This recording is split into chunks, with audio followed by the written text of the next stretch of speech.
Bismillahirrahmanirrahim. Assalamualaikum warahmatullahi wabarakatuh.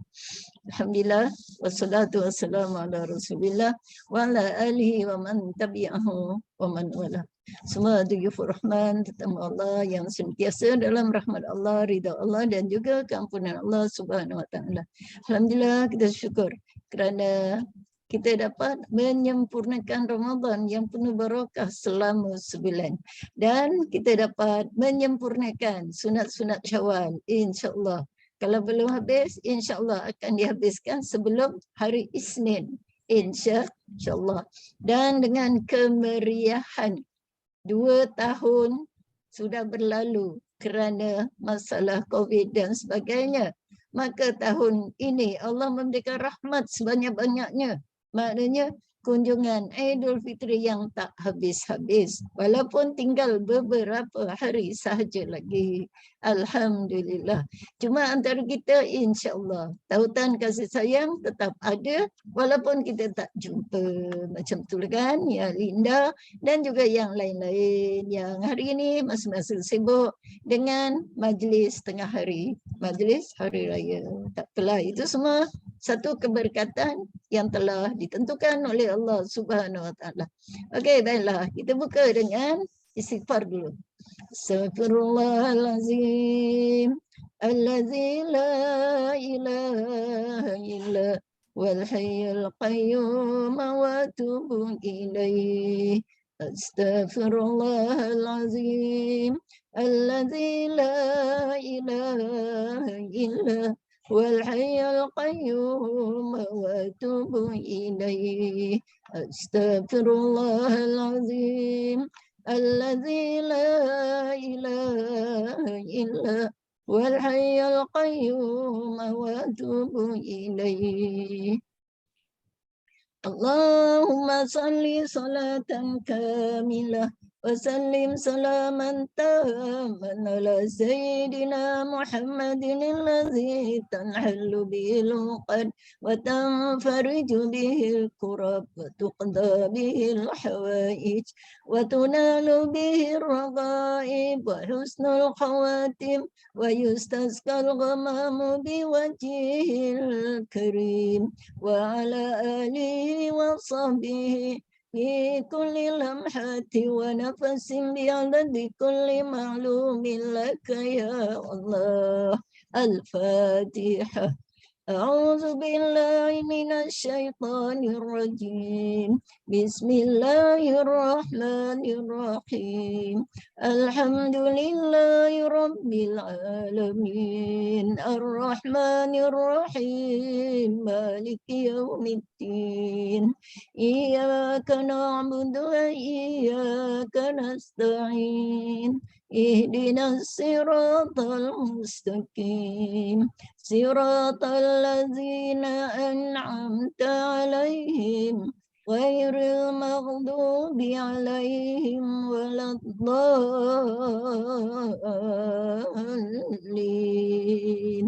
آمين. Alhamdulillah. Ya Kak Fatimah, Kak Jamaiyah, selamat Hari Raya. Maaf zahir dan batin. Alhamdulillah. Baik, mari kita jenguk. Kita perhati wasiat ke-46. Bismillahirrahmanirrahim. Wasiat ke-46. Suamimu adalah syurga dan nerakamu. Masya Allah jemaah semua. Ya, bila disebut suamimu, tempat syurgamu dan nerakamu. Apa kata Rasulullah sallallahu alaihi wasallam? Anil Husain bin Muhsan anna ammata lahu atat an-nabiyya sallallahu alaihi wasallam fi hajatin fafarigat min hajatiha wa qala laha an-nabiyyu sallallahu alaihi wasallam azatu zawjin anti qalat na'am qala kaifa anti minhu qalat ma aluhu illa ma ajustu anhu qala fanzuri aina anti minhu fa innama wa jannatuki wa naruki. Baik. Jadi bila sebut jannatuki wa naruki, ya Allah, jemaah semua, itu yang kita merasa cemas bagi mereka yang sudah ada kewajipan. Bagi yang belum, mereka akan lebih berhati-hati untuk menjadi isteri misali, insya-Allah. Jadi yang kita yang sudah berkeluarga dan ada tanggungjawab, kita cuba memperbaiki diri dengan pesanan Rasulullah sallallahu alaihi wasallam supaya tempat kita adalah syurga, insya-Allah, insya-Allah. Jadi segala apa yang kita lakukan, pengorbanan yang kita buat, semuanya mendapat kelebihan, ganjaran dan juga keampunan daripada Allah Subhanahu wa taala. Insya-Allah. Okey, baik, kita tengok terjemahannya. Dari Al-Husain bin Muhsan, bahawa makciknya datang kepada Nabi SAW untuk suatu keperluan. Namun, dia tidak mendapatkan apa yang diperlukannya. Lalu Nabi SAW bertanya kepadanya, apakah kau mempunyai suami? Dia menjawab, ya. Beliau bertanya, bagaimanakah kedudukanmu di sampingnya? Dia menjawab, aku tidak pernah mengabaikannya kecuali yang memang aku tidak mampu mengerjakannya. Beliau berkata, maka lihatlah di mana kedudukanmu di sampingnya, kerana dia adalah syurgamu dan nerakamu. Jadi seorang wanita dia nak datang Rasulullah, nak datang jumpa Rasulullah sallallahu alaihi wasallam. Sebenarnya dia memerlukan sesuatu. Tapi apa yang diperlukan dia tak dapat. Rasul tanya, engkau ada suami tak? Ada. Habis macam mana engkau melayan suami? Semuanya aku tunaikan. Apa yang dia nak, semua aku tunaikan. Kecuali apa yang aku tidak mampu. Okey jemaah semua, betul ya. Sebagai seorang isteri, kita memang bertanggungjawab kepada kewajipan berumah tangga. Kita lah memegang tampuk sebagai semua menteri kita pegang. Ya. Kecuali Perdana Menteri, itu bukan kita punya. Menteri Kebajikan, Menteri Keuangan, Menteri Kesihatan, Menteri apa lagi? Jalan Raya. Menteri Perumahan pun gitu juga. Ya. Jadi pendek kata, semua kementerian kita dukung. Alhamdulillah. Kalau seorang lelaki dia hanya Perdana Menteri je. Yang lain dia takkan sanggup. Cuma adalah beberapa orang yang sanggup tapi tak boleh semua. Contohlah pengalaman kita kan. Seorang ibu dia boleh buat 10 kerja dalam satu masa. Macam mana 10 kerja? Masa itulah dia masak, masa itulah dia basuh kain, masa itulah dia cuci pinggan, masa itulah dia bagi makan anak. Betul tak? Betul ya mak semua. Tangan kanan goyang, tangan kiri buat, kaki pun buat, mata pun tak tahu apa yang dibuat. Masya-Allah.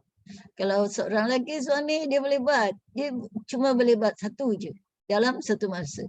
Contoh, kalau suruh bang jaga anak ya, ya, dia akan jaga. Tapi dia jaga je. Kenapa tak mandikan? Kata suruh tengok je. Dia tengok je. Dia tidur, aku pun tidurlah.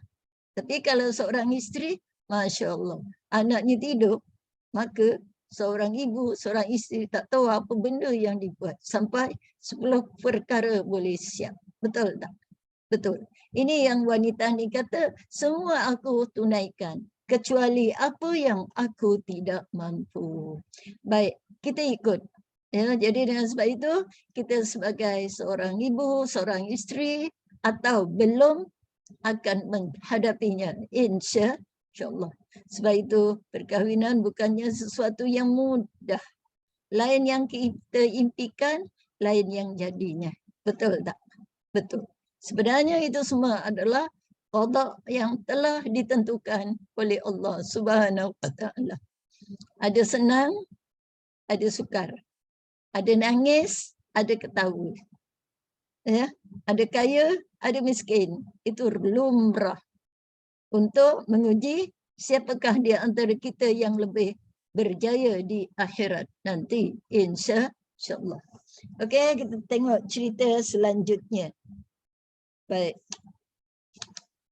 Wahai saudari muslimahku, pada hakikatnya perkahwinan merupakan ungkapan tentang persetujuan antara seorang laki-laki dan seorang wanita untuk membangun generasi yang baik. Itu dia tujuan untuk berkahwin, membangun generasi yang baik. Siapa generasi itu? Kan kita mula-mula seorang, lepas tu dua, lepas tu ada handbag kanan, kiri, lepas tu ada lagi handbag yang lain. Maknanya membina generasi anak-anak. Itu hakikatnya. Jadi bila membina generasi, kita kena ada tanggungjawab. Tanggungjawab tu tak boleh serah bulat-bulat kepada suami. Apa kita dapat kalau kita serah bulat-bulat? Aku jadi permaisuri. Loh, nak jadi permaisuri aja, macam mana nak duduk dalam syurga? Bayangkanlah. Aku nak rehat aja. Rehatlah. Tapi nanti di akhirat nak rehat di mana? Rehat di syurga ke? Rehat di neraka? Okey, baiklah. Seterusnya. Yang bersedia beribadah kepada Allah. Ini dia. Tunduk kepada Allah, membangun dan mengisi kehidupan. Asal mula perkahwinan di dalam Islam adalah pemaduan rasa kasih sayang dan berusaha saling memberi antara dua manusia. Maknanya berkongsi dalam kehidupan. Firman Allah Subhanahu wa taala, "Wa min ayatihi an khalaqalakum min anfusikum azwajal litaskunu ilaiha wa ja'ala bainakum mawaddatan wa rahmah inna fi dzalika laayatil liqaumin yatafakkarun." Itu dia. Dan di antara tanda-tanda kekuasaannya ialah dia menciptakan untukmu isteri-isteri dari jenismu sendiri, supaya kamu cenderung dan merasa ketenteram kepadanya, dan dijadikannya di antaramu rasa kasih dan sayang. Sesungguhnya pada yang demikian itu benar-benar terdapat tanda-tanda bagi orang-orang yang mahu berfikir. Jadi dalam ayat itu disebut tanda orang yang boleh berfikir. Macam mana nak jadi orang yang berfikir? Itu yang saya sebut tadi. Asalnya satu kepada dua. Tertautlah kasih sayang. Dalam kasih sayang tu adalah ujian. Maksudnya bukanlah panas sepanjang hari. Akan datang hujan. Bila hujan ada tak ribut? Ada. Itu maknanya resam kehidupan. Sanggup bekerja sama dalam meneroka kehidupan alam rumah tangga. Kita kena elakkan engkau, aku.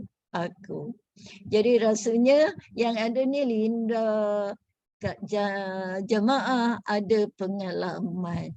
Pernah nangis tak? Pernah. Pernah ketawa tak? Pernah. Pernah sedih tak? Pernah. Kerana itu semua memang Allah dah susun. Ada siang, ada malam. Ada suka, ada duka. Tapi kedukaan itu bukan berpanjangan. Syaratnya apa? Aku ingat Allah. Syaratnya apa? Apa yang berlaku kita kena, inilah ujian untukku. Sabar. Koordinasi apa? Koordinasi suami. Koordinasi apa? Korina isteri. Kalau suami korina isteri. Lagi pula kalau yang isterinya cerewet. Masya Allah. Isterinya pembersih sangat. Allahu Rabbi. Suaminya pengotor. Ini yang aku geram ni. Kadang terbalik pula. Isterinya. Suaminya punyalah bersih sampai setitik nasi pun kalau tercicir, kena kutip dan kena makan. Ya Allah, Ya Rabbi, ini yang tak tahan ni. Itulah ujian. Betul tak? Betul. Jadi jawapannya kita kena pegang, kita kena urus dunia, bukan dunia urus kita. Kita kena urus rumah tangga, bukan rumah tangga urus kita. Kalau rumah tangga urus kita memang kocar kacir. Kita kena urus keuangan, bukan keuangan urus kita. Kalau keuangan urus kita memang semuanya tak cukup. Betul tak, Linda? Betul, ya, semuanya tak cukup. Itu nak, ini nak. Ya Allah, ya Rabbi. Berilah kami jalan kekuatan untuk berfikir dalam menyelesaikan masalah rumah tangga. Okay. Jadi apa-apa, menung sekejap. Ya Allah, tolong aku. Bantu aku, ya Allah. Tolong, ya Allah. Dan diam aja. Jangan bersedih. La tahzan. Kerana balasan Allah menanti. Kalau ikut hati, mati. Kalau ikut rasa, binasa. Ya, sebab kalau ikut cerita rumah tangga, ya Allah. Ya, jadi mudah-mudahan walaupun berlaku pada diri kita, tidaklah sampai kepada tahap engkau, aku. Ya, kau hidup sendiri, aku hidup sendiri. Tak payahlah jemaah semua. Lebih-lebih lagi kalau kita sudah ada mempunyai keluarga. Okay, kena bertahan, sabar, tenang. Macam itulah. Okey, baiklah. Apa lagi firman Allah Subhanahu Wa Taala? Di antara hak wanita atas suaminya atau kewajipan suami terhadap isterinya, dia harus mengajari apa yang diperlukan isterinya tentang masalah-masalah agama. Ini kewajipan suami. Suami kena ajari isteri. Nak tanya, selama ni suami ada ajar solat? Tak adanya. Dia tahu isterinya mesti dah tahu solat. Dia tahu dia boleh ngajar isteri yang ngaji. Dia anggap isterinya dah pandai ngaji. Dan kadang-kadang isteri mampu mendidik, mengajar suami solat dan mengajar suami membaca Al-Quran. Betul tak? Ada kalanya. Ya, sebagai contoh, ada seorang, ialah seorang yang selok-beloknya memang agama. Dah jadi doktor pun dalam bidang pengajiannya. Tiba-tiba dapat suami, ingatkan suami pandai ngaji. Rupanya, ya Allah, dia kata, suami aku rupanya tak pandai ngaji. Dia apa nak buat? Dia lah mengajar ngaji. Alhamdulillah. Itu maknanya isteri yang pandai ngaji, dia boleh ajar ngaji suaminya. Sampai suaminya boleh jadi imam. Kat rumah, kat masjid, ya Allah. Itu bahagianya. Kalau kita tak sama macam tu, maknanya tak apalah, dia dah tahu, kita dah tahu. Kalau kita tak tahu juga, dia tak boleh ajar kita, apa kena buat? Kita kena keluar, kena cari. Kena cari untuk mempelajari ilmu agama. Kita kena cari. Tapi jangan cari yang lain. Aku cari ilmu. Carilah di mana-mana. Di online ke, macam hari ini ke, di tepi jalan ke, di madrasah ke. Ya, boleh? InsyaAllah. Jadi, adalah menjadi kesalahan kalau suaminya menghalang kita untuk mempelajari agama, sedangkan dia tidak boleh memberinya. Jadi, kena benarkan. Tapi isteri kena patuh pada arahan. Kata nak pergi ngaji, rupanya pergi tak pantai lah. Rupanya pergi naik bersikal. Masya Allah. Jadi maknanya yang itu memang dilaknat oleh Allah Subhanahu Wa Taala. Habis kalau cakap nak pergi ngaji tak dapat. Kalau nak cakap pergi naik bersikal memang tak dapat. Kalau cakap pergi ngaji memang dapat. Jangan je masuk.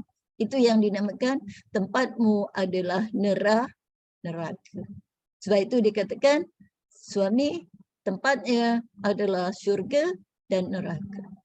Syurga patuh kepada arahan. Yang kedua, dia senantiasa terbuka untuk memaafkan kita. Itu yang lebih penting. Neraka tidak patuh kepada arahan suami yang mengajak untuk buat baik.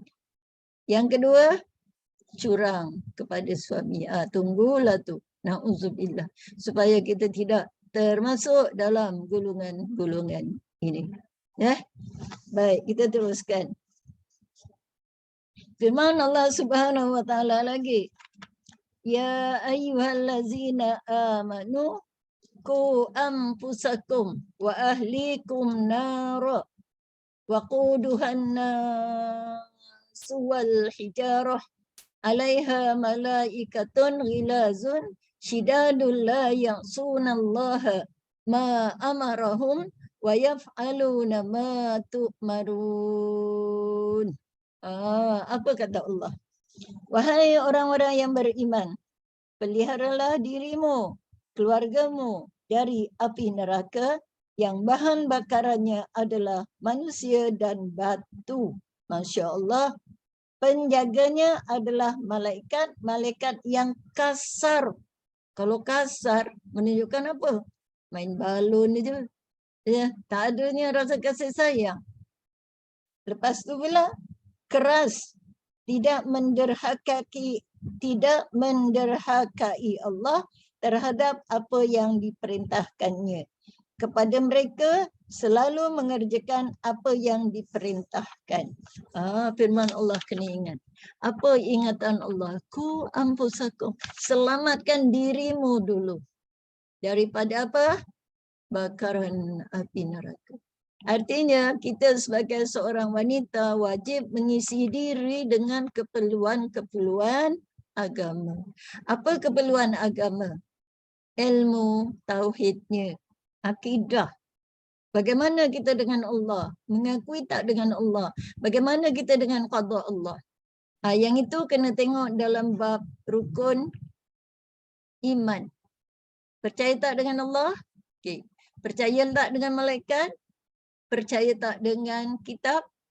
Percaya tak dengan para rasul? Percaya tak dengan hari kiamat? Percaya tak dengan qada dan qadar? Maknanya dalam 6 ni, maknanya kita kena ada dalam diri kita. Kalau tak ada 6 ni, tak percaya malaikat, Masya Allah. Tak percaya Nabi, Masya Allah. Kita ni kalau tak percaya Rasul, tak ada kita ni sekarang ni. Alhamdulillah, tak tahu tak kat mana. Kat ujung pantai ke, kat ujung kedai ke, lepak-lepak ke. Ya. Jadi 6 perkara tu mesti ada dalam diri kita. InsyaAllah.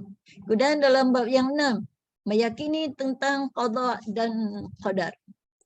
Apa yang berlaku pada kita ni semuanya sudah ada di Lauhil Mahfuz sejak azali.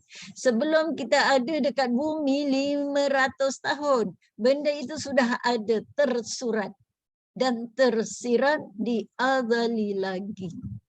Allah dah perintahkan malaikat tulis. Tulis apa nak jadi pada Linda. Tulis apa yang nak jadi pada Masirah. Tulis apa yang nak jadi pada Jamaiyah Basirun. Tulis apa yang nak jadi pada Fatihah.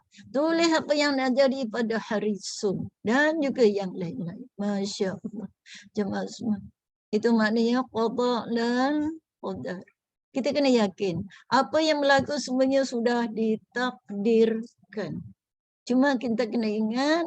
Apa yang berlaku walaupun sudah ditakdirkan. Maka ada kalanya boleh berubah, ada kalanya tidak boleh berubah.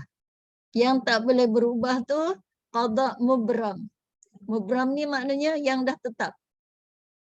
Contohnya kematian. Itu dah sampai masa jom balik kampung. Nak pergi mana lagi? Dah lama dah merantau kat dunia ini. Qada yang mu'allaq. Mu'allaq ni masih boleh diubah dengan usaha dan ikhtiar manusia. Kenapa? Kita manusia ada akal untuk berfikir. Jadi jangan salahkan takdir. Aku ikut je lah takdir Allah, dia kata. Tak boleh. Kita ada akal untuk berfikir. Dengan sebab itu, berfikirlah dengan yang terbaik. Serahkanlah segala urusan dengan usaha dan ikhtiar. Serahkan kepada Allah. Jadi Allah lah nanti yang nak membalasnya nak macam mana. Ya Allah, sehatkanlah ya Allah. Ya Allah, murahkan rezekiku ya Allah. Dia macam tu. Boleh? InsyaAllah. Ini yang penting bagi kita. Selamatkan dirimu. Diri kita dulu. Masalah agama. Fiqahnya macam mana? Solatnya. Puasanya macam mana? Ya. Jadi, solat itu adalah modal. Kalau niaga, untungnya mana? Kalau solat fardu, modal. Solat sunat itu adalah laba, keuntungan. Puasa, dia punya keuntungan. Yang lain-lain juga begitu. Jadi kalau solat je belum sempurna. Jadi dengan sebab itu, lengkapkanlah diri dengan keperluan yang ada dalam rukun iman. Dan yang ada dalam rukun Islam. Apa rukun Islam? Syahadah. Dah syahadah belum? Dah. Mana? Dalam solat?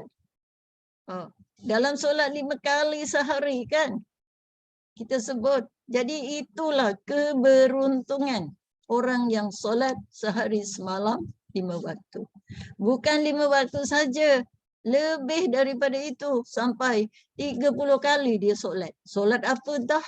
Qabliyahnya, ba'diyahnya, taubatnya, tasbihnya. Bulan Ramadan. Cuba Linda ingat dan yang lain.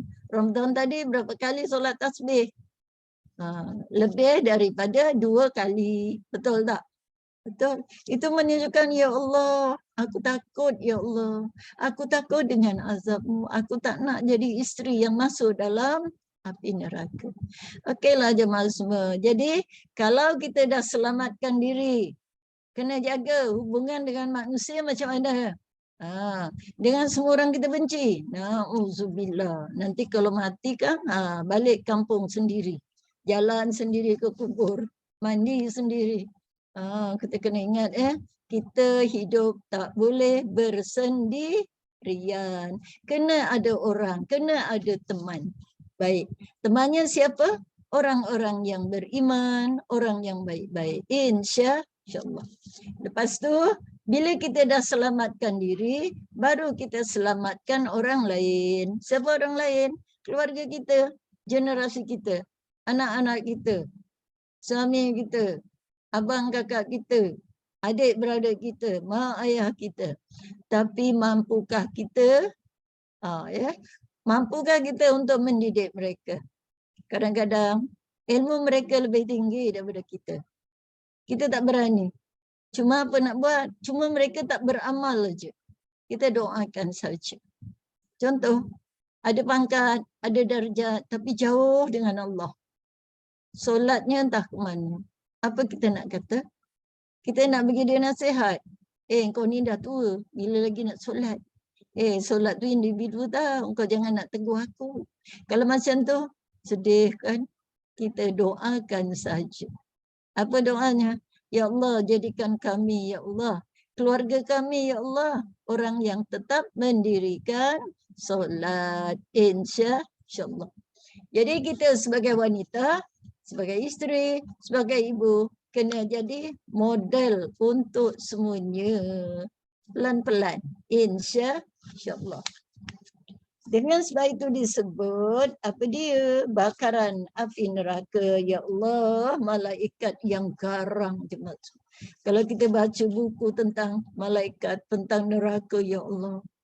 Masuk aja dekat pintu neraka, dia terus tanya, dia ketuk gitu. Kenapa? Apa engkau buat selama umur bertahun-tahun? Na'udzubillah. Bakaran api neraka dah disebutkan daripada manusia, daripada batu. Batu tu apa maksudnya? Batu tu adalah berhala-berhala yang dijadikan sebagai Tuhan mereka. Ya Allah, hindarkan kami, ya Allah. Hindarkan kami, ya Allah. Berdoalah. Boleh? InsyaAllah. Baik, seterusnya. Menurut Imam Ali radhiyallahu anhu, maksud ayat ini, ajari dan didiklah mereka. Ajar, didik. Tapi kita sebagai ibu kena didik, bukan ajar. Sekarang ni 40 hari lahir, kita dah hantar dia pergi sekolah. Betul, pergi sekolah. Hantar nursery. Kenapa ibu tidak sanggup menjaganya? Kerana ibu kena mencari nafkah. Sampailah dia sekolah. Sampai mana? Sampai ke universiti. Tadika, darjah 1, tingkatan 1, pra-universiti, masuk universiti, jadi doktor lah pula. Ya Allah, banyaknya pengorbanan. Tapi kena ingat, walaupun kita serah kepada orang lain, tugas kita sebagai ibu adalah tarbiyah. Tarbiyah itu maknanya didik hati dia, supaya jadi manusia yang patuh kepada agama, patuh kepada orang tuanya. Jemaah teringat tak yang ada contoh seorang ayah, dia dah tua, dia pergi hospital, tapi hari-hari dia orang kaya. Bila dia pergi hospital, dia asyik naik Grab aja, naik taksi. Satu masa pemandu taksi dia tanya, pakcik ni kan orang terkenal, harta banyak, mana anak-anak pakcik? Kata ayahnya, biarlah, ya, aku lebih suka panggil Grab atau taksi. Kenapa? Anak aku hidup dengan dunia mereka sendiri. Ya Allah. Ya, ada kadang-kadang terdapat macam ni. Janganlah kita. Ayahnya balik daripada Mekah. Lepas tu dia call. Ayah dah sampai ni. Ayah, aku sibuk. Aku tak boleh tinggalkan ni. Ya. Tanya anak yang kedua. Ayah, aku ada dalam kapal terbang. Tak boleh turun. Yang seorang aku ada dekat laut, ayah. Jadi macam mana ayahnya? Tak apalah, aku balik naik Grab. Begitu hampanya. Maknanya apa? Kewajipan ibu bapa sudah mendidik. Tapi dia punya chopnya tak tahu jadi ke tak jadi. Jadi harapan kita pun ada anak kan. Mudah-mudahan mereka dan kita semua adalah orang yang masih boleh menghargai apa yang mereka lakukan kepada kita. Betul tak? Paling tidak kita berdoa. Doa tak putus. InsyaAllah. Itu maknanya tarbiyah diri, tarbiyah sekeliling kita. Mudah-mudahan. Ya, baik. Di antara hak wanita atas suaminya, suami harus menjaga dan mencemburui dirinya. Hak wanita yang lain supaya harus mempergaulinya dengan cara yang baik dan mencurahkan kasih sayang kepadanya. Hak wanita yang lain, suami tidak boleh mengkhianatinya dan mencari-cari kesalahannya. Ya. Suami harus menjaga dan mencemburui dirinya. Apa maknanya ni? Suami kena jaga kita. Maknanya lindungi kita. InsyaAllah. Dan mencemburinya. Cemburu maknanya apa? Jangan sampai isteri aku ni dia bercinta dengan orang lain. Ya Allah. Cemburu. Sebab itu kan kita kalau dapat suami cemburu, ya Allah. Ya Allah, aku nak keluar rumah pun tak boleh. Aku nak pakai baju cantik pun tak boleh. Ya Allah, kenapa lah? Sebenarnya dia rasa takut. Takut apa? Nanti istrinya diambil oleh orang lain. Jadi kita kena jaga.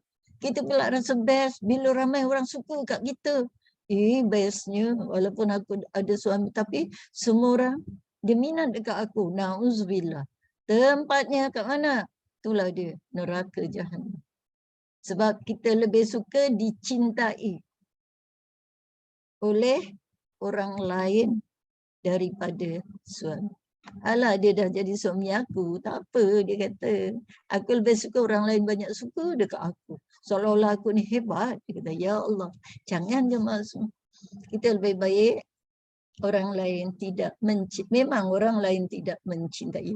Cuma mereka kenal kita, bersahabat dengan kita. Boleh? InsyaAllah. Betul jemaah semua. Kita ni kalau manja-manja dengan suami, dengan orang lelaki, dia pun tiba-tiba malaikat, bukan malaikat, setan datang. Kita lupa dengan suami. Alah, suami kita hodohnya dah lah hitam. Malas. Sudah. Okay. Na'udzubillah jemaah semua. Sebenarnya apa yang Allah kurniakan kepada kita itu adalah yang terbaik. Allah baik apa? Aku kena jadi solat. Alhamdulillah. Kita jadi guru dia.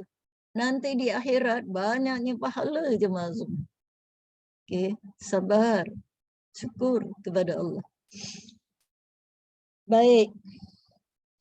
Suami harus menggauli dengan cara yang baik, mencurahkan kasih sayang. Hak wanita yang lain, suami tidak boleh mengkhianati. Ya, ini maknanya suami tidak boleh mengkhianati isterinya. Contohnya, dia tidak boleh menduakan isterinya dalam keadaan menyalahi syarak. Tapi suami, kalau dia nak kahwin dua, boleh tak? Boleh je, sebab Islam mengharuskan. Dah suami isteri sakit, macam mana? Tak ada siapa nak jaga. Tak apalah bang, abang kahwinlah supaya dia boleh jaga saya dan boleh jaga abang. Tapi isterinya, biar aku mati dulu pula. Okay. Kalau kahwin dua, isteri yang pertama dia takkan tegur. Dah salah pula. Itu maknanya apa? Tak ikut agama. Okay. Tapi kalau yang betul-betul memang dia ada rasa tanggungjawab, insya-Allah. Okay.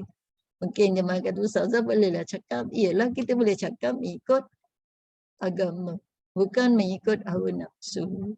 Okay. Baik. Seterusnya. Begitulah di antara hak-hak wanita atas suaminya. Sementara itu, kita boleh membicarakan tentang hak orang lelaki.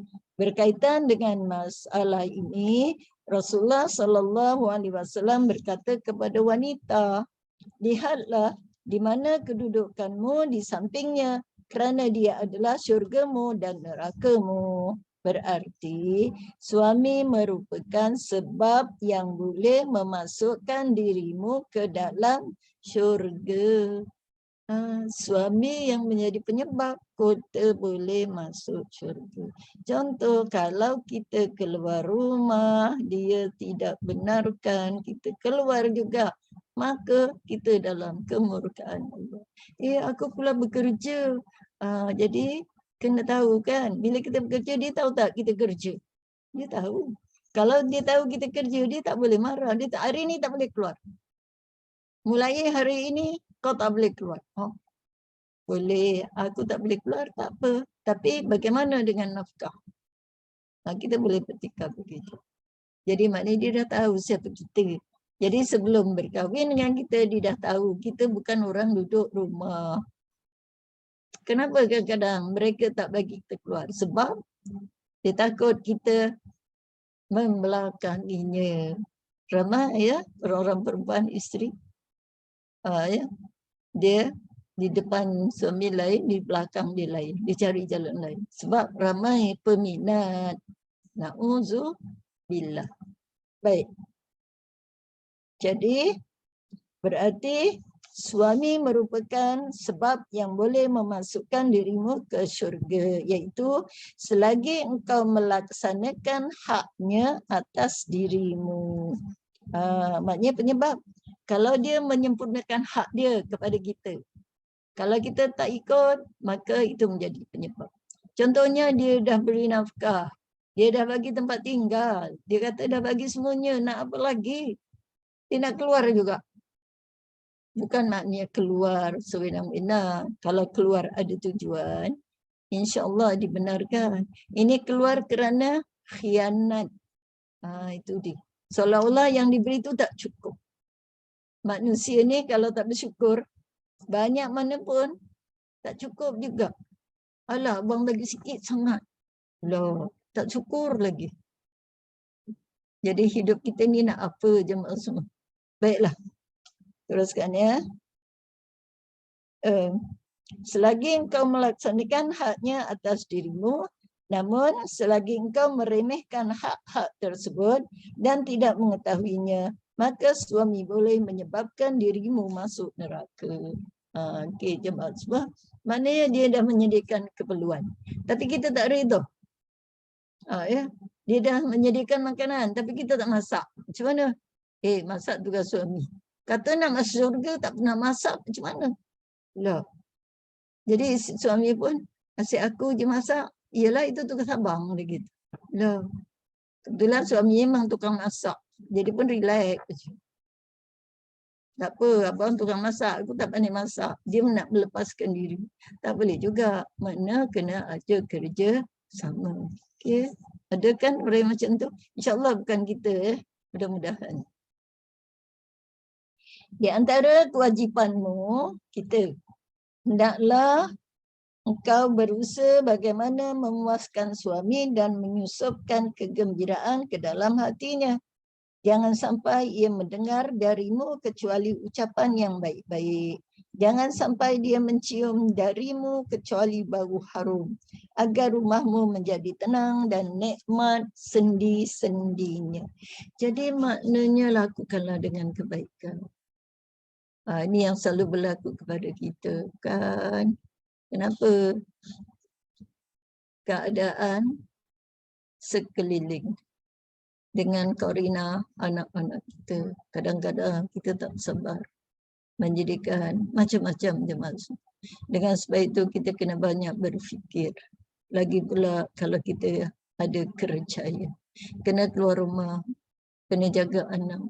Kena ambil anak. Kena sediakan makanan. Kena layan suami. Jadi itu adalah kewajipan yang melayakkan kita masuk dalam syurga. Kita ingatkan itu. Segala kebaikan yang kita buat tu jaminan daripada Allah Subhanahu Wa Taala. Jangan ada merasa perkataan aku nak pencen lah. Pencen maknanya aku tak nak jadi isteri. Hiduplah sendiri. Jangan je masuk. Sebab bila kita ada suami, kita ada anak, itu maknanya kita ada jaminan daripada Allah Subhanahu Wa Taala. Jaminannya apa? Amalannya terlalu banyak. Syaratnya apa? Solat jangan tinggal. Buat kerja kena ikhlas. Jangan nak merungut. Merungut tu adalah syaitan. Ialah kita kan balik kerja penat. Kena masak pula. Begitu. Itu maknanya perbuatan yang tidak baik. Kita anggap itu sebagai kewajipan kita walaupun asalnya bukan kewajipan isteri. Memanglah asalnya masak ke menyediakan apa ke semua kewajipan suami. Tapi tak ada ke rasa kesian kita sebagai isteri. Jadi kena ada rasa tanggungjawab untuk menjadi asbab duduknya dalam syurga dengan keridaan suami dan juga keridaan Allah Subhanahu Wa Taala. Okey, baik. Hak-hak suami atas dirimu merupakan kejayaanmu dalam kehidupan suami isteri yang diukur dengan adanya perasaan suami bahawa engkau telah melaksanakan hak-haknya.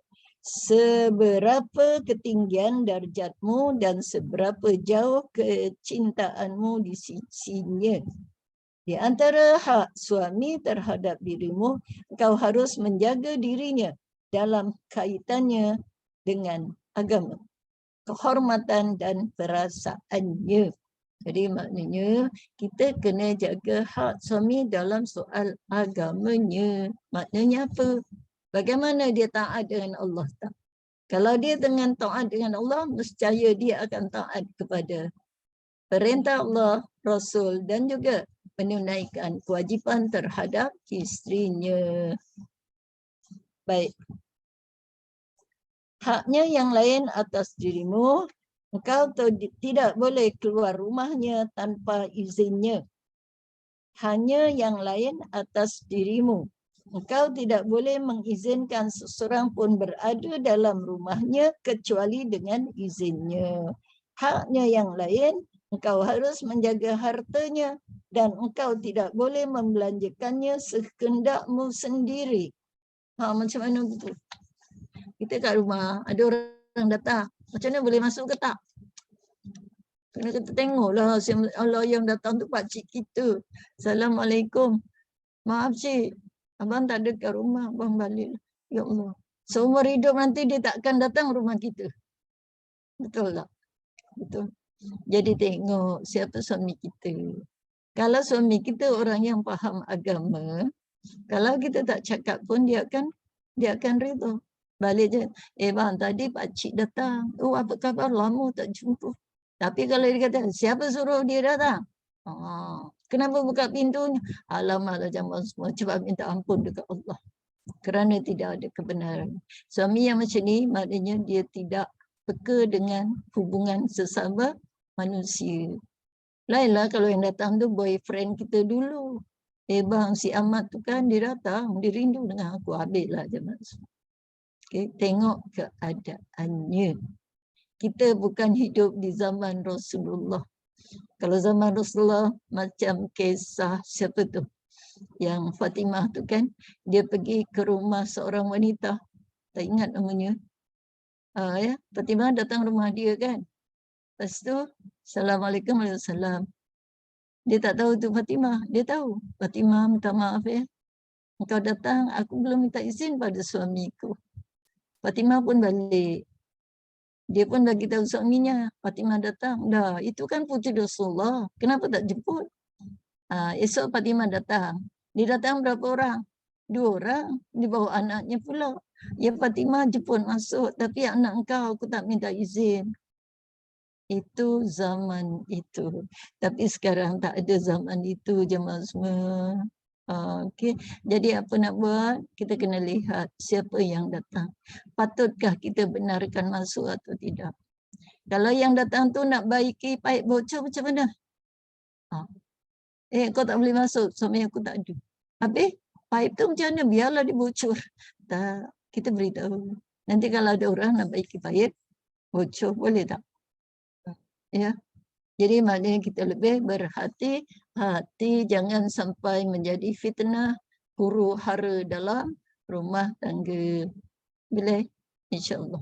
Jadi mudah-mudahan keluarnya kita daripada rumah mendapat kebenaran, keizinan secara mutlak.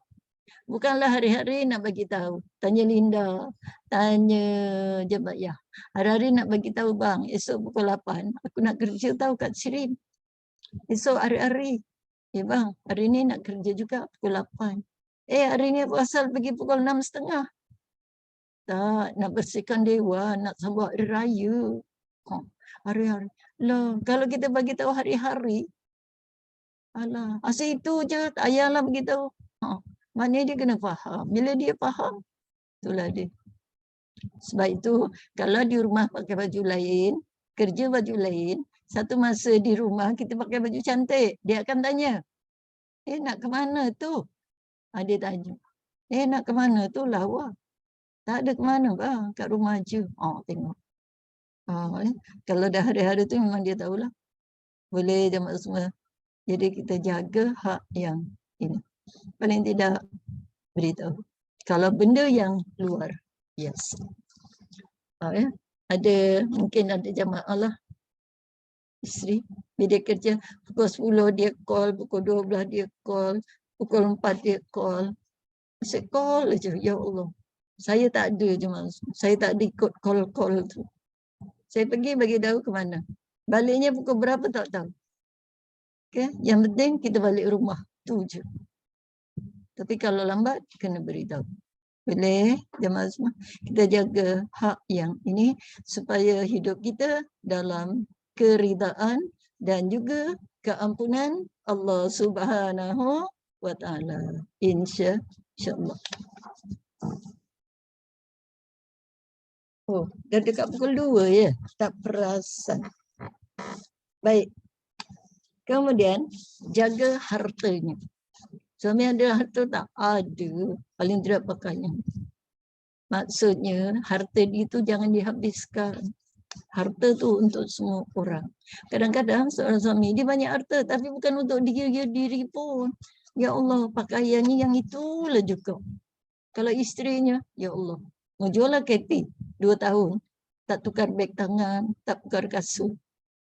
Sebab tu raya ni berhabis-habisan. Okey, jemaah semua. Jadi maknanya kita kena fikir kadang-kadang apa yang ada pada suami bukan untuk dia sebenarnya, untuk orang lain. Siapa orang lain? Untuk kebahagiaan isteri, keluarga dan juga masyarakat setempat. InsyaAllah. Baik. Akhirnya, habis dah. Haknya yang lain, engkau harus berbuat baik kepada anak, keluarga dan saudara maranya. Ini yang lebih penting, menghubungkan hubungan silaturahim. Ini yang payah jemaah semua. Kadang kita tak kenal pun keluarga dia. Ya Allah zalimnya. Kita datang rumah dia pun dia aja. Macam mana? Tak apalah kita datang juga. Ya, baik. Akhirnya sebagai penutup wasiat Nabawi, akan kami kemukakan pula wasiat yang disampaikan oleh seorang ibu kepada anak perempuannya pada malam pernikahannya. Okey, yang ini kita sambung nanti. Boleh? InsyaAllah pada siri yang akan datang. Baiklah, kita berhenti dulu. Ribuan terima kasih kepada semua Mazita, Harisun dan yang hadir pada hari ini menjadi tetamu Allah Subhanahu Wa Taala. Mudah-mudahan kita akan berjumpa Amy dan lain-lain. Ya nak jumpa juga tapi Jumaatnya dah habis. Nantilah kita ambil dalam bulan Zulqaidah, Zulhijjah. Ada masa, insya-Allah. Jadi akhirnya makan ketupat, makan rendang, kita ingatlah semua. InsyaAllah. Baik. Bismillahirrahmanirrahim. Subhanakallahumma bihamdika asyhadu an la ilaha illa anta nastaghfiruka wa natubu ilaik. Subhanaka la ilma lana illa ma 'allamtana innaka antas samiul alim. Allahumma rabbana zidna ilman nafi'a wa alhiqna bis salihin. Rabbana atina fid dunya hasanah wa fil akhirati hasanah wa qina adzabannar. Bismillahirrahmanirrahim.